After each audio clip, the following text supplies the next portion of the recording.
New details tonight in the death of a 13-year-old boy who died after being restrained at Guiding Hands School in Dorado Hills. Tonight, we now know that boy's name was Max Benson. His family is sharing these photos right here of their son with Fox 40.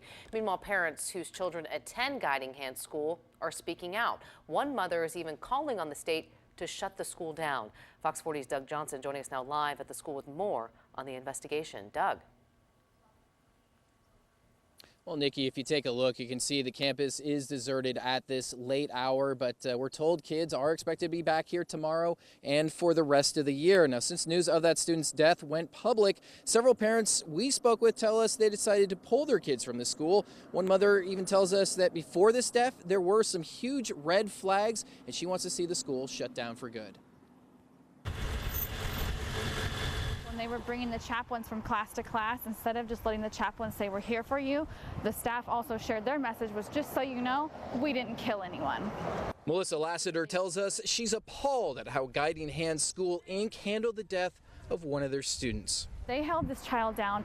They had him not breathing. He went to the hospital and later died. That's on the school. On November 28th, 13-year-old Max Benson passed away, days after being restrained by a staff member on campus. Max's family sharing these photos with Fox 40 in order to show his sweet demeanor. A California Department of Education report states the use of restraint was not in accordance with Max's behavior intervention plan.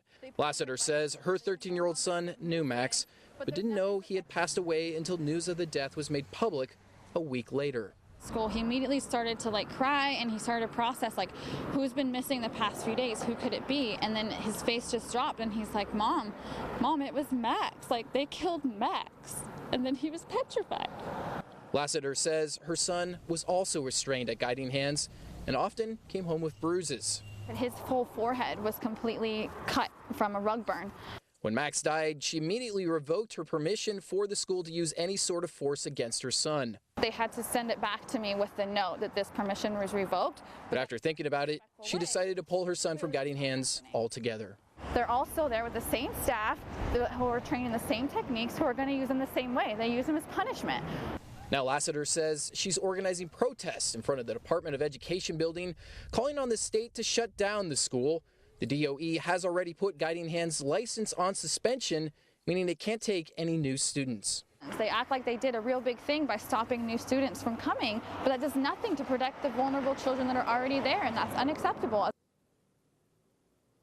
And back out here live late this afternoon, we did get a statement from the school's attorney who said basically in part that the school has absolutely no plans to shut down on their own before the end of the school year. So again, they do want parents to know that their kids can still be brought here, and they do not have any plans on their own to shut down the school. Reporting live in Dorado Hills tonight, Doug Johnson, Fox 40 News. Yeah, such a tough story. Doug, thank you.